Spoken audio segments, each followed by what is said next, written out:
Testing, 1 million, 2 million, 3 million. Everybody was started talking about him, and who the hell is Warren Buffett? The Oracle of Omaha. You do not have to cheat to make money.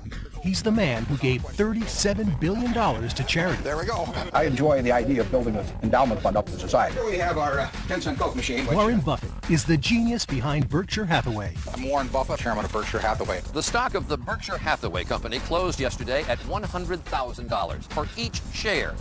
Warren Buffett is probably the greatest investor we've ever seen. Our dad, he said, Warren's like someone that can see in the dark. He started with $10,000 in 1950, and now he's worth $40 billion.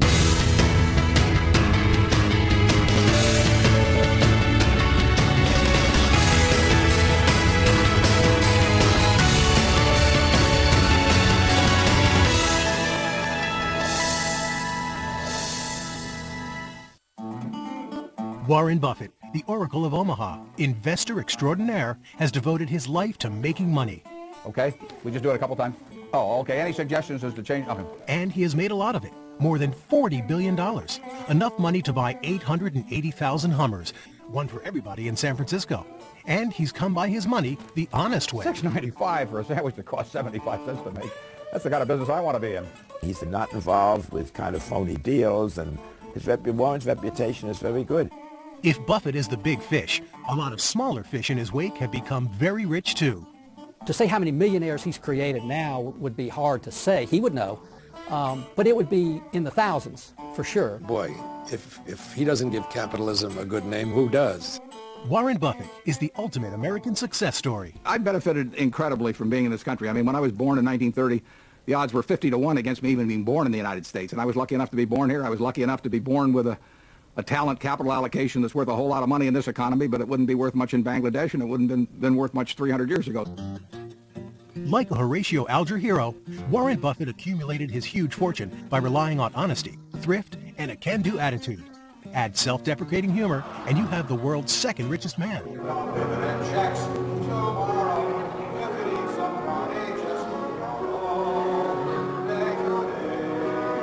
was a charity event.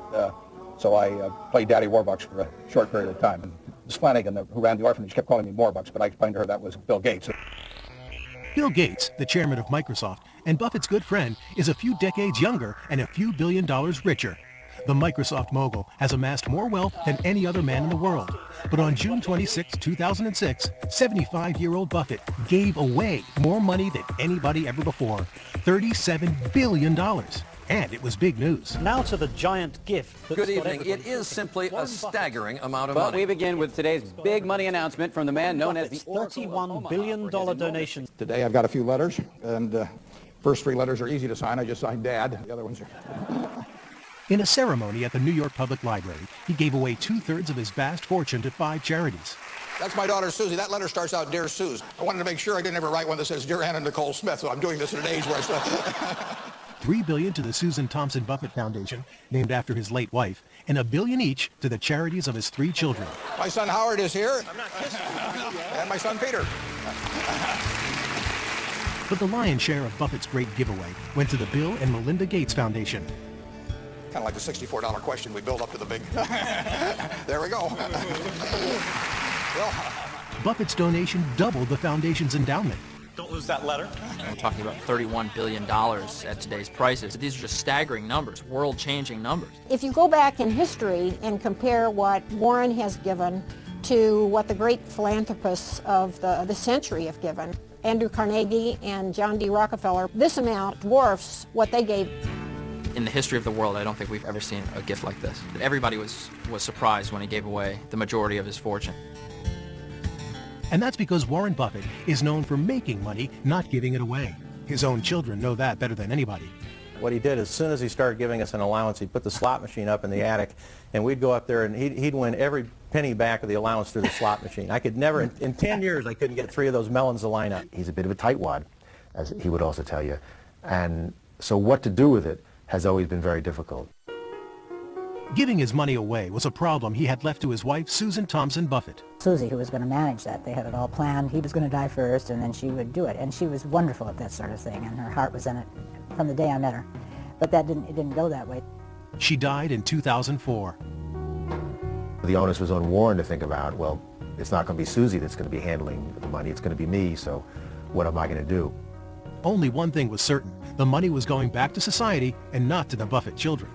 From the start, he and his wife Susie, they started with the kids and prepared them from the beginning that they were not going to inherit great wealth, that wasn't the way it was going to work in their family. I think that a rich person should leave their children enough so they can do anything, but not enough so they can do nothing. It isn't in keeping with my view of how the world should operate to create huge amounts of dynastic wealth. Warren Buffett wanted his fortune to benefit society, but in philanthropy, as in business, he wants value for his dollar. He thought that he wouldn't be very good at micromanaging the giving away of the money. Well, I've got some people where I'm saying you can give it away better than I can, so I'm turning it over to you, and you do a better job of giving it away. There we go. Bill Gates is a determined philanthropist. It's almost scary. You know, if I make a mistake with my own money, it just doesn't feel the same as to make a mistake with Warren's money. They are more likely probably to do more things to change the world, to cure diseases, to help people get an education than the federal government of the United States. In philanthropy, you're really tackling the problems that have defied intellect, important problems that people of intellect, people with money have tackled, have thought about in the past, and have had a tough time coming up with solutions. Most people would insist on having their own name on the money. He wasn't looking to memorialize himself. He was looking to do good with his dough. It's a very selfless act because he's thinking about, he's not thinking about whose name is going to be on the dollars. He's thinking about what the dollars are going to do. Warren Buffett is a tycoon, but a modest one. He enjoys his money, but what he likes much more than having money is the fun of making it. More and more and more of it. Warren Buffett, who had enough spare change to give away $37 billion to charity, has remained the American everyman. He shuns ostentation. Doesn't have yachts or fancy cars or a lot of the things that people tend to enjoy getting when they have a lot of money. He dresses badly. He once said that he got his clothes made by a tailor free if he didn't tell anybody who made them. Look, Buffett spends a minuscule fraction of what he could on himself. And he said, I have everything I want that money can buy, but I always did. What can money buy? If I had 5 cars, would I have a better time than having 1 car? I mean, I just have more possessions to keep track of, so it doesn't appeal to me. Warren Buffett seems like a character ready to step into It's a Wonderful Life. Although Buffett hobnobs with politicians, captains of industry, and other influential people, he is an aw-shucks Midwesterner who remains himself, even when appearing in the soap opera All My Children. Mr. Buffett, I presume. May I call you Warren? I mean, you and me alone together, oh, Warren. Warren, you are my destiny. But Warren Buffett is not your average American. If his appearance is as unremarkable as Clark Kent's, he has superpowers too, though his are all about making money. He has tremendous analytical powers. He thinks of things that other people don't think of. When we were little, our dad said, Warren's like someone that can see in the dark. I always remember that. Warren Buffett, the middle child and only son of Howard and Leila Buffett, was born on August 30th, 1930 in Omaha, Nebraska, in the early days of the Great Depression. There are bread lines, soup lines, all of that. His father's a stockbroker. He loses his job when Buffett's a small kid. Howard Buffett sold securities on his own, but it meant lean times for the family. Still, when many Americans were eating in soup kitchens, Warren's mother skipped meals herself and managed to put dinner on the table for Warren and his sisters Doris and Roberta. Buffett already knew what it was like to be poor when, as a 6-year-old, he took his first step toward getting rich. He pays a quarter to buy a 6-pack of Coke from his grandfather's grocery store, and he sells them for 5 cents each. That's a 20% return, and that's really what he's done all his life. I think Warren inherited some of his ability, certainly with numbers, from my mother, because she was really good at that. She could add numbers faster than an adding machine. And from his father, he learned something equally important. You do not have to cheat or anything to make money. I think his influence on all of us was a strong sense of truthfulness, honesty, and setting standards for yourself. Warren really adored my father. Howard Buffett introduced his son to investing at an early age. Warren was only 11 when he and his sister Doris bought stock in the energy company City Service. Early on, I sensed that he knew what he was doing. We got 3 shares for $100, Of course, the stock went down. It went way down. Of course, he was in a panic. Then it came back. He sold for a little profit. But soon it went up to 200. He obviously learned it's not to sell too soon or something like that. I mean, he has always been, the habit's been to hold on to everything ever since then. Warren liked baseball, and he still does. He had many friends and behaved like other boys, with one exception. He was kind of a regular kid, except that he did these sort of beginning business things that probably some other kids weren't doing. He would go to gas stations and collect bottle caps. And then he'd bring them home and spread out newspapers and sort them out. And essentially, he was doing what we would call now marketing reports. He was figuring out what was selling. December 7th, 1941. In 1941, when the Japanese attack on Pearl Harbor sent America to war, A date which will live. Warren's Republican father was the only person in Omaha willing to run against the party of the popular wartime president. To everybody's surprise, he won. Soon the family was living in Washington, D.C., and 14-year-old Warren was back in business, this time delivering newspapers for the Washington Post. My mother, she got up at 4 in the morning and would make him breakfast, and she really helped him. She wanted him to succeed, and winning and succeeding was very important to her. He distributed close to 500 papers each morning at the Westchester Apartments, and the job made him $175 every month, equal to many a full-time wage. He spent some of his money on Nebraska farmland and collected rent on it from a farmer. He always had businesses going, and by that time he was looking at stocks as well. Pinball machines became another money-making venture. With a mechanically minded school pal, he bought used pinball machines and installed them in barbershops. He was 16 or something like that, and he said to me, he said, I want to be a millionaire by the time I'm 30. It was a tall order that young Buffett set for himself, but he loved making money, and he was determined, come hell or high water, to become a very rich man.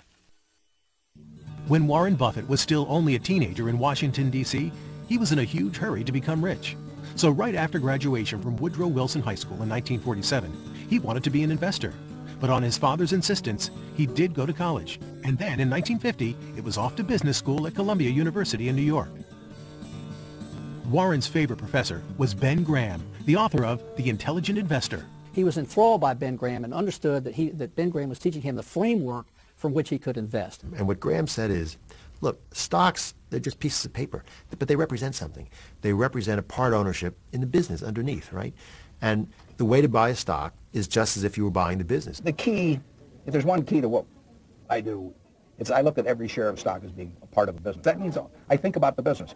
I don't think about the price action of the stock, or I don't think about what people are saying they're going to earn next quarter, or anything of the sort, or look at charts. I just try and look at the business. It is the cornerstone of these investing principles that Buffett has never veered from. He's added to them, but he's never veered from those principles.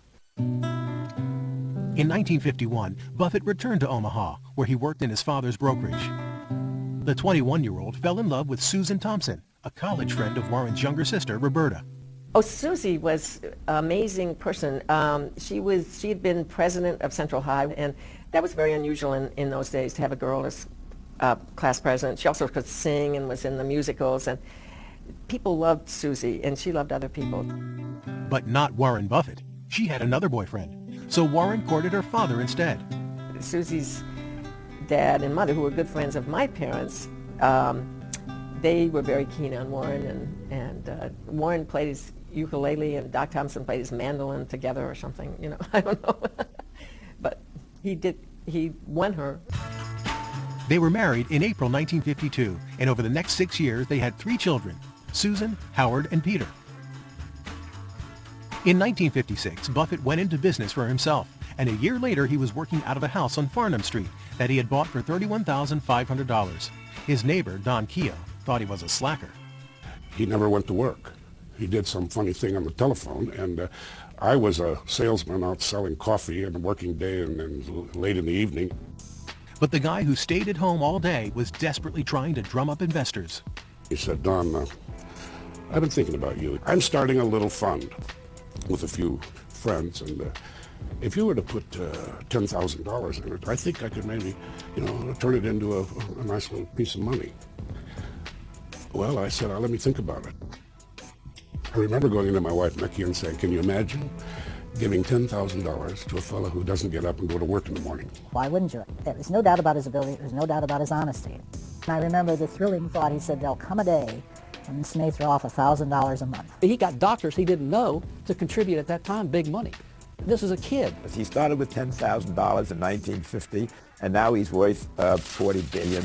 I wake up every night and think about it. No, now it's fun to look back on. In 1962, Buffett had his eye on a New Bedford, Massachusetts textile mill called Berkshire Hathaway. It had one important thing going for it. The stock was cheap. 3 years later, he had bought enough shares to control the company. It's a sort of a Ben Graham type of stock. It's traded down, the stock is traded down. The reason it's traded down is textiles are not such a good business anymore. But, you know, Warren thinks he can make a profit on it. But soon, the going got tough. He told the management, look, I want the cash out of this business. So what he starts to do is to squeeze the business. And whatever little dollop of profit he can squeeze, instead of putting it back in the textile business, he buys an insurance company, he buys a chain of weekly newspapers, he buys a steel plant, and little by little, he begins to diversify, to reallocate the capital out of that textile mill into businesses with better futures. And eventually it becomes a holding company for all of his other investments. While Berkshire Hathaway the mill was withering, the holding company's assets kept growing. As an investor, Warren Buffett was phenomenally successful. He outperformed the Dow year after year, and in 1965 by a whopping 33 percentage points. But that year was not a happy one for Warren Buffett. His beloved father died of cancer. His father was a hero to him. Warren thinks his father just really never did any wrong. He will always think of them that way, and his father's death was a huge blow in his life. If the mid-60s was a difficult time for Buffett personally, the late 60s would challenge Warren Buffett the investor. The stock market went into a trading frenzy. Speculation grabbed hold of everything, and price-earnings ratios went to the sky. Warren couldn't see what stocks there were to buy. Ultimately, Warren reacted to this by closing his investment partnership. The year was 1969, and Buffett sensed that the stock market high was bound to be followed by a catastrophic low. So he returned the partnership's $104 million in assets to his investors in cash, or in shares in Berkshire Hathaway, the old textile mill that he decided to hang on to. Warren Buffett was now ready for a new challenge, and he started by leaving his father's Republican Party.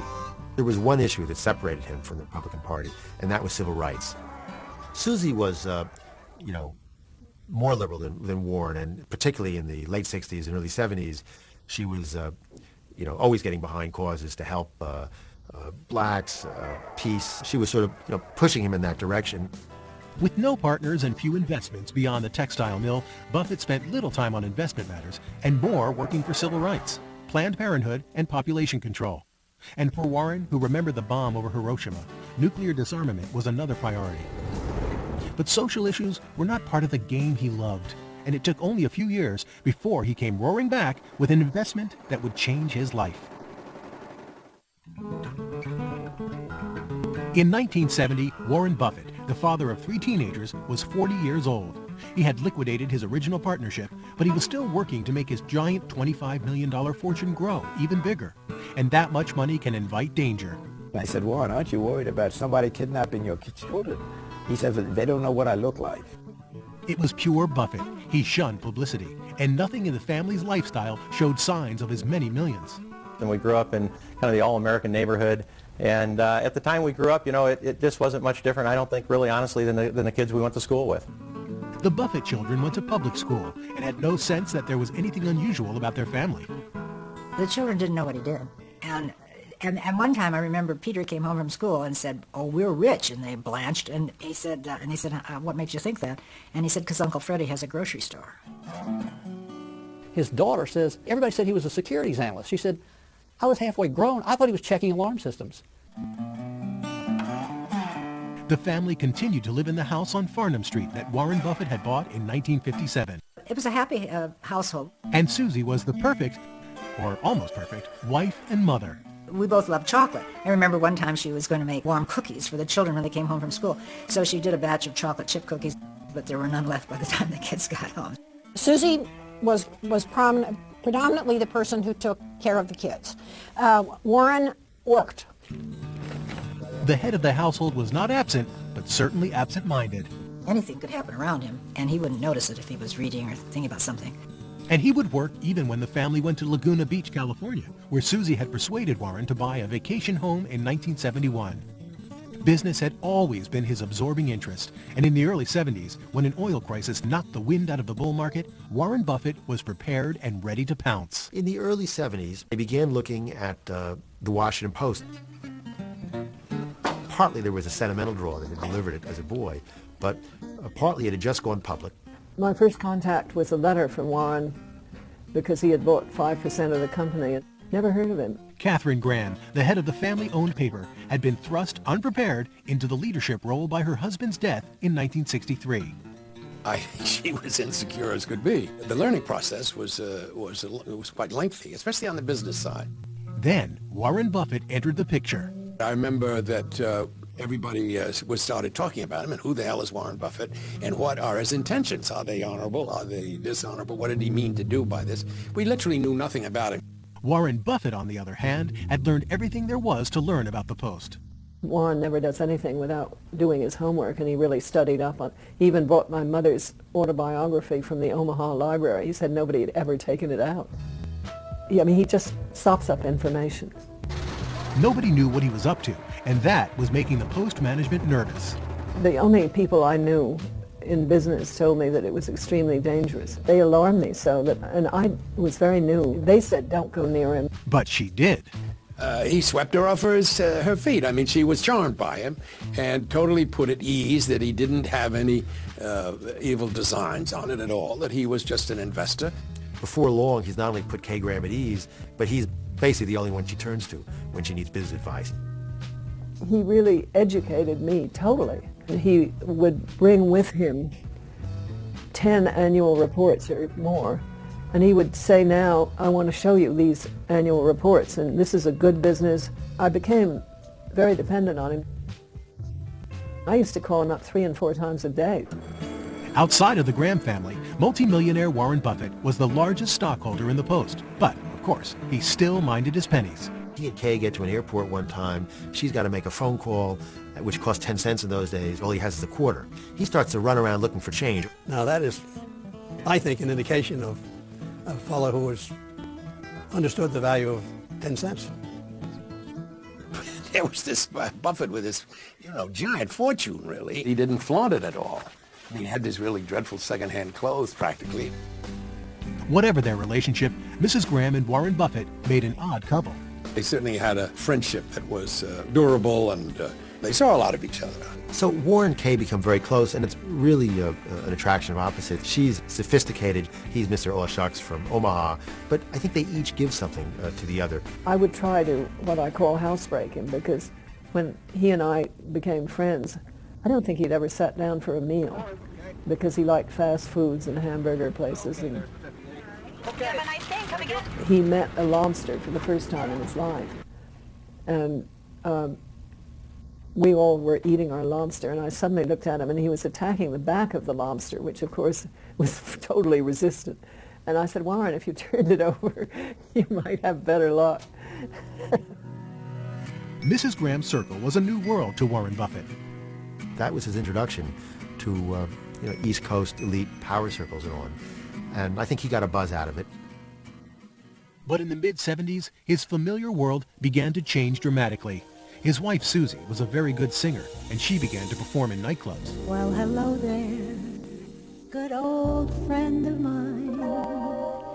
I remember Warren sitting there looking extremely proud, and he'd sent her a lot of flowers and everything. He was very good about backing her on that. The Buffetts celebrated their silver wedding anniversary in 1977.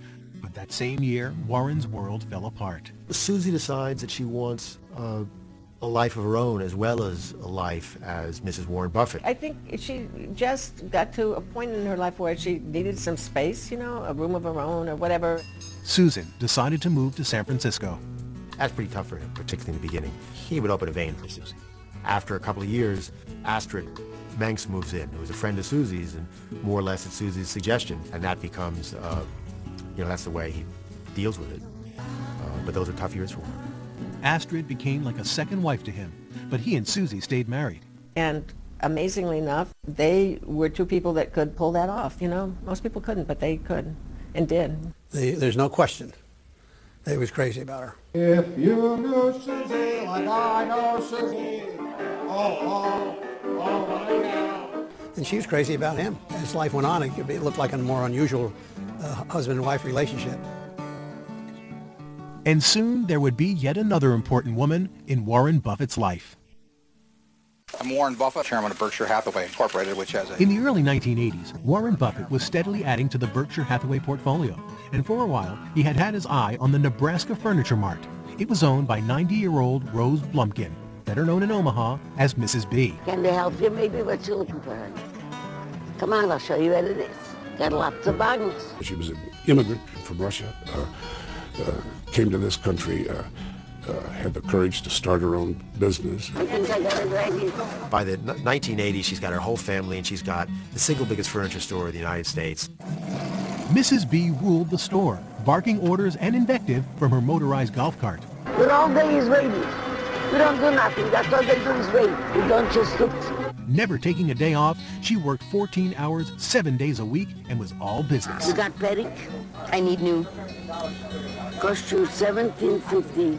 She had the price tags of the furniture in her house, in case anybody who came by was interested. Now that's a salesperson. I sell anything, I don't care. This woman is like the sort of distilled epitome of the capitalist drive in one little tiny nutshell.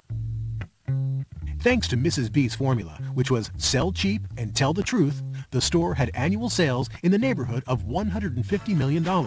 And in 1983, Warren Buffett decided to buy her store. Buffett walked in and he said, you know, it's my birthday, I'd like to buy your business. He says, well, you know, I'm ready to sell to you. How much? $60 million. She does not read or write English. The contract is one page. She makes a mark, gives her the check. The business is done. Done on a handshake. No hostile takeover and no junk bond financing or selling off parts for greater profits. In a decade of corporate raids when greed was good and Madonna's Material Girl would become the symbol of the age,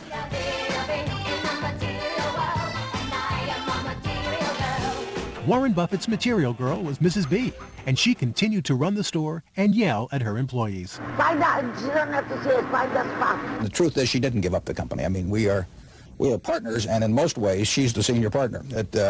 She knows, she's forgotten more about the business than I'll ever know, so she's the boss. So now the load at Berkshire must be borne by Mrs. B. Warren Buffett loved Mrs. B and honored her at an Omaha Press Club event in 1987. Mrs. B will save me. She'll just throw another sail. In 15 months, he had made about as much money with Mrs. B as he had in 19 years with the ailing Berkshire Hathaway textile factory. It barely scraped by, but Buffett had kept it going until it threatened to become a financial drain on the holding company. He was very reluctant to send the employees packing, and he was sensitive to being called a liquidator, or some Wall Street type who comes in, closes down the plant, just to make a buck. But to Buffett, the shareholders always came first, and in 1985, he reluctantly closed it down, leaving 400 jobless employees with bitter feelings. That same year, Buffett came to the aid of his good friend Tom Murphy of the media company Capital Cities. Murphy was about to buy ABC. From ABC, this is World News Tonight with Peter Jennings. Good evening. So I called Warren immediately. I really needed a 400-pound gorilla who was a major stockholder who could prevent anyone from coming over and taking over the company. At that time, there were a lot of raids going on, so if you had Buffett in there, nobody was going to come and raid the company. Without a moment's hesitation, Warren Buffett volunteered to play the part of gorilla. And he said to Murphy, how much do you need? And Murphy said, I need $517 million. And Buffett said, that's fine. It was literally a split-second decision. It turned out we lost $90 million the first year. So that was not a very good opportunity. But that didn't faze Buffett. No, nothing like that would worry him. All right, this is shot one, please. Here we go. And Buffett was in it for the long haul. ABC stabilized, but the stock market did not. On Black Monday, October 19, 1987, the Dow Jones fell by 22%, and Berkshire Hathaway shares lost 25% of their value. Buffett's personal loss was $342 million, but he soon turned disaster to advantage. This is one of these times when you can walk down Wall Street and buy business cheap. And it's shortly after that he makes his biggest, maybe his single best investment ever. He loads up on a company he's followed since he was a kid, and that's Coca-Cola.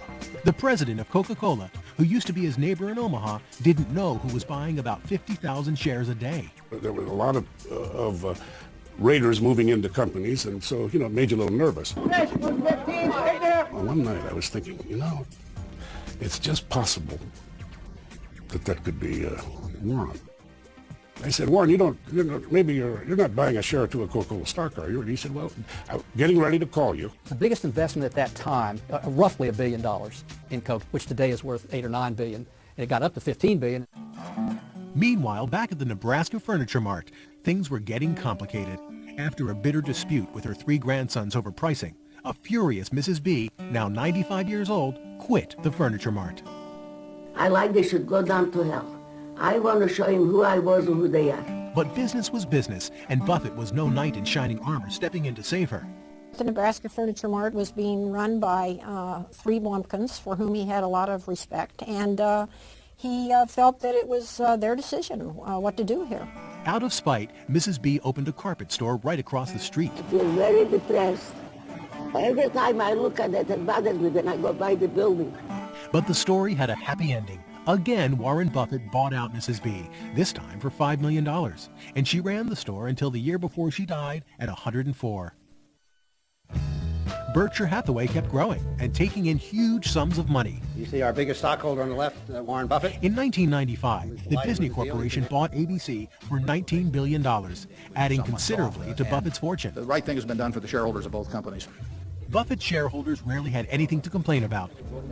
We've got a bunch of businesses around the country, and it's my job to take the money they earn and do the most intelligent thing that I can for our shareholders. He told me once, says, I have to put $100 million to work every week. Got to find a way to put $100 million every week. That's, you have 52 weeks in a year. That's $5 billion a year you have to find to put new companies. Not so easy. Testing, 1 million, 2 million, 3 million. How to invest all the money Buffett was taking in from Berkshire Hathaway was a problem thousands of people wish they had. But for Buffett, who was getting older, there were other big decisions to make. Warren Buffett, the world's greatest investor, is a guru to hopeful shareholders. Every year, they flock to Berkshire Hathaway's annual meeting in Omaha. They come clutching the Berkshire Annual Report as though it were the Bible. It is their Bible, to hear the great man speak. Based on what I've seen, with Berkshire Hathaway Vice Chairman Charlie Munger, Warren Buffett presides. They start at about 8 in the morning, and they answer every single question. I think they got most of that about... Most CEOs of public companies, they regard the public investors as sort of a nuisance, somebody to placate and then to get rid of. Warren is talking to his investors, again, like they're his partners. With very few exceptions, there is good news for the stockholders every year. If there's been a major mistake made by Warren Buffett as the head of Berkshire Hathaway, I don't know what it is. Well, his record has been so good in general, in its entirety, that you don't see the mistakes that he made. Guys, that's the best offering. Most of those, I would say, are acts of omission as opposed to acts of commission. One omission is tech stocks. He absolutely hates tech stocks. If you look back at the tech bubble of the late 1990s, early 2000s, he basically stayed out of that completely. A lot of people actually criticized him and said he missed a tremendous amount of opportunities to find value in certain companies. It's just not his thing. Buffett doesn't even use a computer at the office.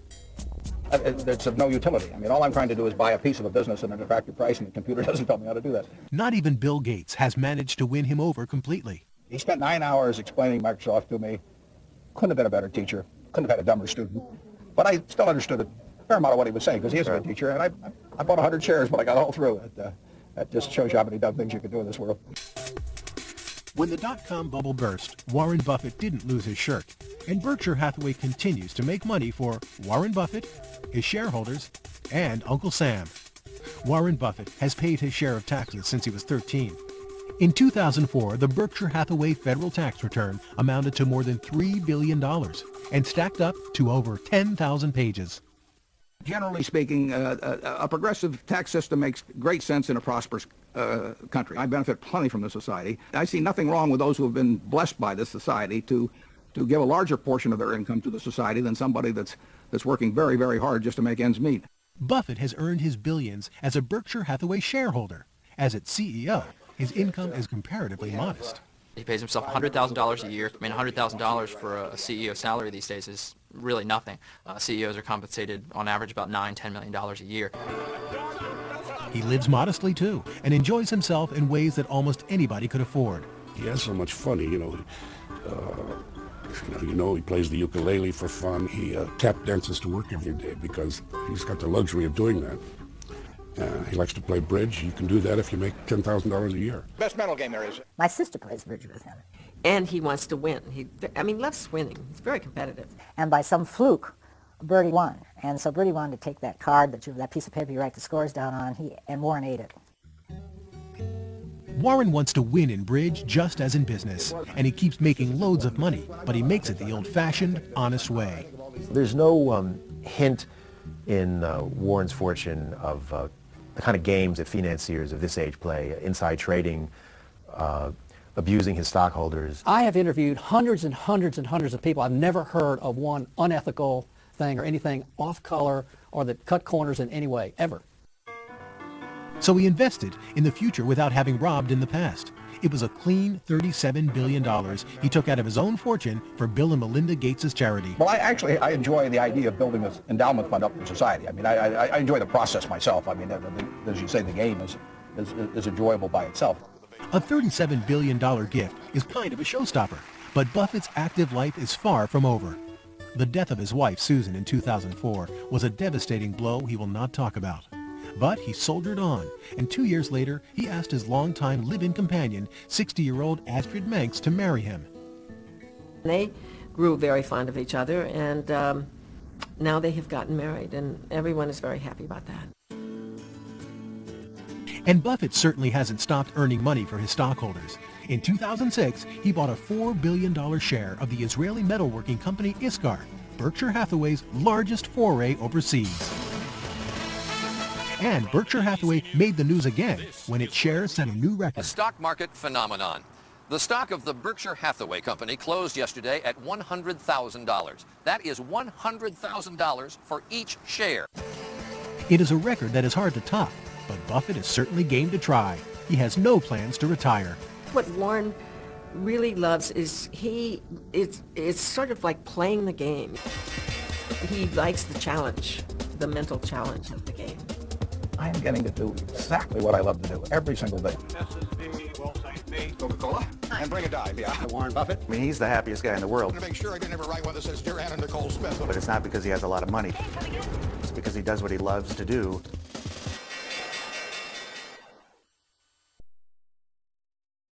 Foray overseas.